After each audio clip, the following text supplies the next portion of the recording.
கேள்வி என்னன்னு சொன்னால் அருகில் தரப்பட்டுள்ள அமைப்பு. சரி, அப்ப நான் 22வது பார்த்தோமே. 22வதுக்கு எரிசோடா NaOH. அதாவது NaOH என்பது வன்மூலம் என்பதனால அதில் pH பெருமானம் அதிகம்.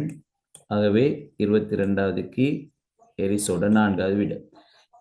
22வதுக்கு 4வது விட. 23வது இங்கு வெங்காயம் ஒன்று தரப்பட்டிருக்கு. அருகில் தரப்பட்டுள்ள அமைப்பு பின்வருவனவற்றுள் எது? அப்ப பின்வருவனவற்றுள் எது பாருங்க, அந்த படத்தை தான் சிறுசாகி தந்திருக்கு. அப்ப நிலக்கீழ் தண்டுகள், நிலக்கீழ் தண்டுகள் நாங்கள் 4 படிச்சிருக்கோம். அதாவது வேர்த்தண்டு கிழங்கு. சரியா? வேர்த்தண்டு கிழங்குக்கு உதாரணமாக இஞ்சிட படம் தரப்பட்டிருக்கு. தண்டு கிழங்கு சேம்பு உதாரணமா தரப்பட்டிருக்கு. தண்டு குமிழ். சரியா? நான் நம்புற மட்டும் பாஸ் பேப்பர்ல உள்ள மாதிரி வெங்காயம் தான் இருக்குது. சரியா? தண்டு குமிழ் வெங்காயம் குமிழ். சரியா? தண்டு முகில், முகில் அதாவது மேகக்கூட்டங்கள் மாறி இருக்கு. முகில் அப்படி ஞாபகம் வச்சுக்கொண்டா சரி. முகில் உருளை கிழங்கு. அப்ப 4 வகையான நிலக்கீழ் தண்டுகள் இருக்கு. வேறு தண்டு கிழங்கு இஞ்சி மஞ்சள் வரும். தண்டு கிழங்கு சேம்பு, தண்டு முகில் வெங்காயம் லீக்ஸும் வரும். தண்டு முகில் உருளை கிழங்கு. ஆகவே இதற்கான விடை தண்டு குமிழ்.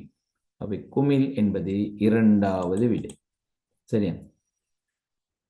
2வது விடை. சரி, பின்வருவன பிறப்புரிமையியல் நோய் நிலைமைகளை கருதுக. இவற்றில் இலிங்கம் இணைந்த தலைமுறை உரிமை அடைதலால். இவ்வாறு பல கேள்வி செஞ்சிருக்கோம். இலிங்கம் இணைந்த எக்ஸ் நிறமூர்த்தத்துடன் இணைந்ததாக காணப்படும். சரியா? நாங்கள் 2 நோய் தான் படிக்கிறோம். எக்ஸ் உடன் சிம்பிள் எச் அல்லது கேபிட்டல் எச் இணைகிறது. சரியா? அது நாங்கள் ஹீமோஃபீலியான்னு சொல்லுவோம். அடுத்தது எக்ஸுடன் கேபிட்டல் சி அல்லது சிம்பிள் சி இணைந்து வாரது. அப்படி வந்தால் நிறக்குருடு நோய் என்று சொல்லுவோம். அதுதான் இலிங்கம் இணைந்த. இலிங்க நிறமூர்த்தங்கள் உங்களுக்கு தெரியும், எக்ஸும் வையும். இந்த 2 நோய் ரெண்டுமே கேபிட்டல் எச் ஆக இருந்தால் அது நோயற்ற நிலை, அல்லது கேபிட்டல் எச் மட்டும் இருந்தால் நோயற்ற நிலை. அதே போல கேபிட்டல் சிம்பிள்ஸ் கேபிட்டல் சியும் அப்படிதான் நோயற்ற நிலை. கேபிட்டலும் சிம்பிளும் கலந்து வந்திருந்தால், ஒரு நிறமூர்த்தத்தில் கேபிட்டல் இன்னொரு நிறமூர்த்தத்தில் சிம்பிள் அப்படி இருந்தால் அதை நாங்கள் காவின்னு சொல்லுவோம். காவி. அதே நேரம் சிம்பிள் மட்டும் இருக்குது அல்லது ரெண்டுமே சிம்பிளாக இருந்தால் அதை நாங்கள் நோய் நிலைமைன்னு சொல்லுவோம். பொதுவாக இலிங்க நிறமூர்த்தத்தில் இணைந்தது இந்த கேபிட்டல் எச் சிம்பிள் எச் போட்ட நோய் வந்து ஹீமோஃபீலியா, அதாவது குருதி உரையா நோய். இந்த பி. இந்த கேபிட்டல் சி சிம்பிள் சி வாரது சிவப்பு பச்சை நிற குருடு. சரியா? இது 2 நோய் தான் இலிங்கம் இணைந்த தலைமுறை உரிமை அடைதல் காரணமாக ஏற்படுபவை. இதுக்கு பொருத்தமான விட பிடி 24க்கு 4. சரியா? ஆனால் வெளிரல் மற்றும் தலசீமியா, வெளிரலும் தலசீமியாவும் ஏற்படுவது விகாரம் காரணமாக. அது பொதுவாக தன்னிறமூர்த்தங்கள் தான் செல்வாக்கு செலுத்தும். சரியா? தன்னிறமூர்த்தங்கள் அல்லது அதுக்கு இன்னொரு பேர் உடல் நிறமூர்த்தங்கள். மனித உடம்பு எடுத்துக்கொண்டால் 22 சோடி தன்னிறமூர்த்தம் அல்லது இலிங்க நிறமூர்த்தம். ஒரு சோடி, சரியா, 22 சோடி தன்னிறமூர்த்தம் அல்லது உடல் நிறமூர்த்தம், அதாவது 44 நிறமூர்த்தங்கள். ஒரு சோடி, அதாவது 2 நிறமூர்த்தங்கள் இலிங்க நிறமூர்த்தம்னு சொல்லுவோம். ஆகவே 24வதுக்கு 4வது விடை. சரி, 25 26 சொல்லுங்க பார்ப்போம். 25 26.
சரி,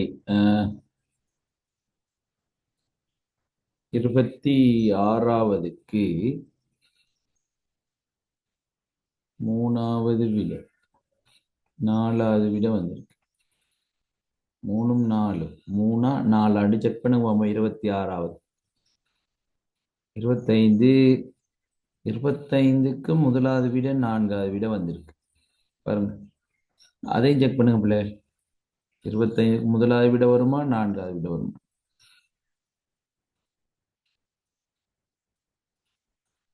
சரி, நாங்க பார்ப்போம்.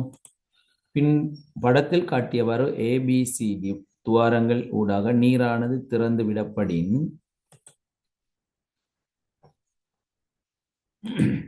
திறந்து விடப்படின் எப்புள்ளியினூடாக உயர் வேகத்தில் கூடிய நீர் கூடிய தூரத்திற்கு பாயும் நீர். 25க்கு 4 26க்கு 3.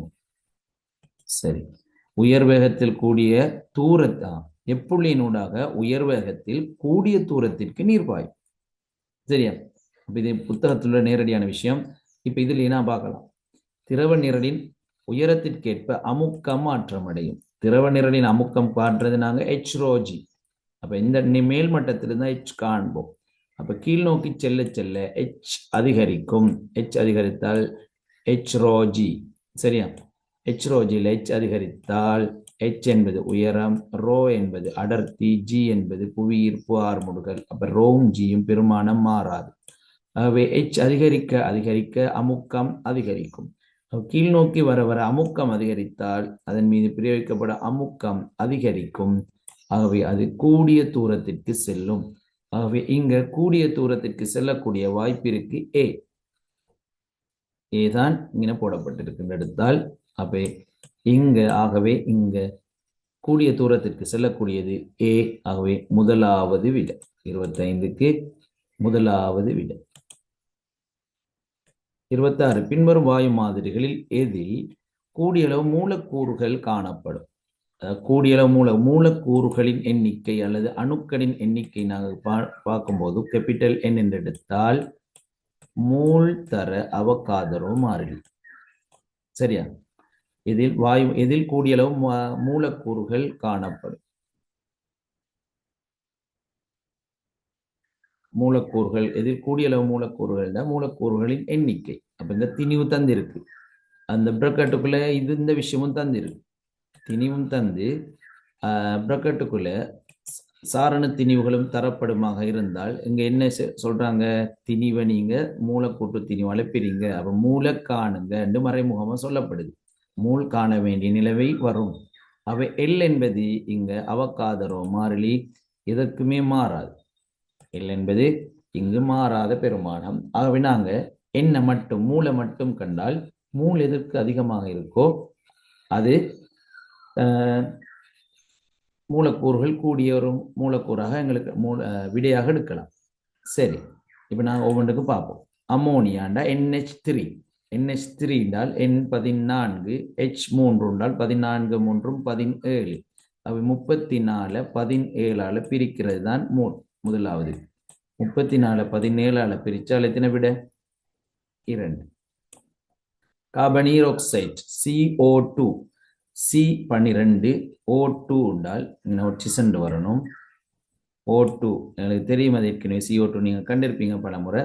CO2 என்றால் கார்பன் 12 O2 32 32 12 44.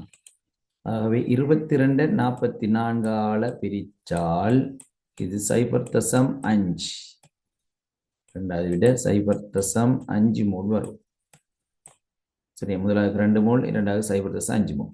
நைதரசன் வாயு என்று சொன்னால் N2. சரியா? நைதரசன் வாயுன்னு சொன்னால் N2. அப்ப Nக்கு இங்க தந்திருக்கு 14. N2 என்றால் 14 14 28. அப்ப 28ஆல பிரிச்சணும். மூல் சமன் திணிவின் கீழ் மூலர் திணிவு. ஆகவே 28ஆல பிரிச்சால் விடை 1.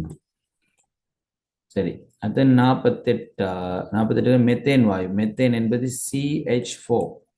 மெத்தேன் CH4 என்றால் கார்பனுக்கு 12 ஐதரசனுக்கு 1. அப்ப 4கள் இருக்கு. 12 சக 4 16. 48 16 பிரித்தால் விடை 3. அவ விடயத்தினாவது வரும். மூலக்கூறுகள் எண்ணிக்கை அதிகமாக காணப்படுவது இதுதான் விடை, 4வது விடை. சரியா? ஓகேயா? சரி, நாங்க 27வது முடிச்சு கொள்வோம். 27வதுக்கு சொல்லுங்க.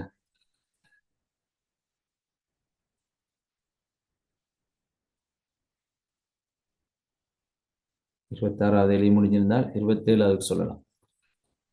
டவுட் இருந்தால் கேட்கலாம், இதுவரைக்கும் டிஸ்கஸ் பண்ணதுல. சரி, படத்தில் ஏபிக்கு இடையிலான நீளம் 50 சென்டிமீட்டர். மொத்தம் 100. பிசிக்கு இடையிலான தூரம் யாதுன்னு அது கேட்கப்பட்டிருக்கு. சரியா? அப்ப ஏபிக்கு மொத்தம் 100. ஏபிக்கு மொத்தம் 100 எடுக்க முடியாது. சரி, இது படத்துல பார்க்கும்போது சமன் மாதிரி இருக்கு, ஆனா இது சமநிலையில் இருக்கு, பேலன்ஸ் நிக்குது. ஒரு பக்கம் 2m, ஒரு பக்கம் m.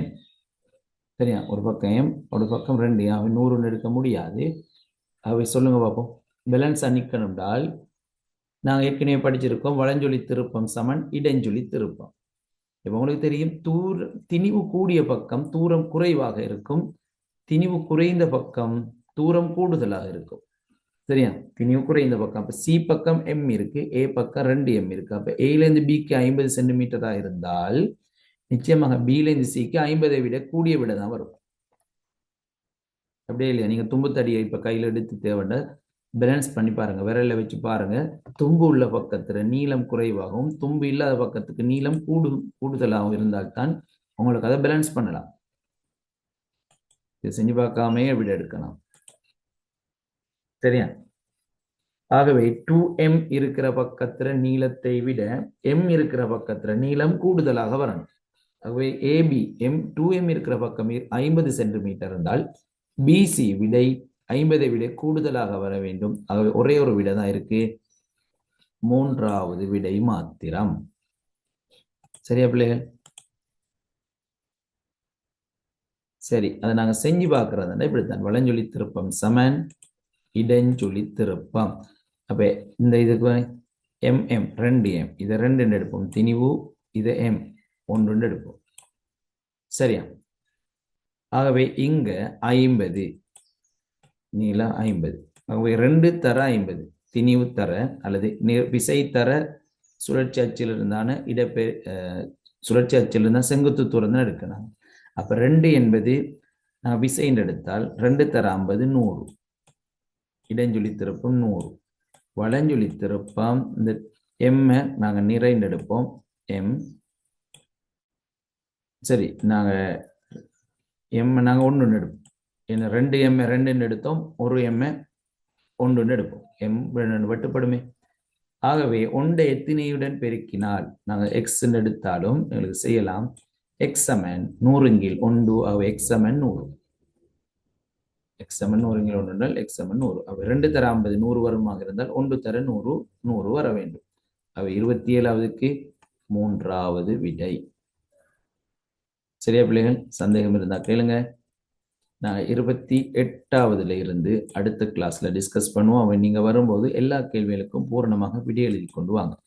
அப்பதான் எங்களுக்கு அதை செஞ்சு முடிக்கலாம். சரியா?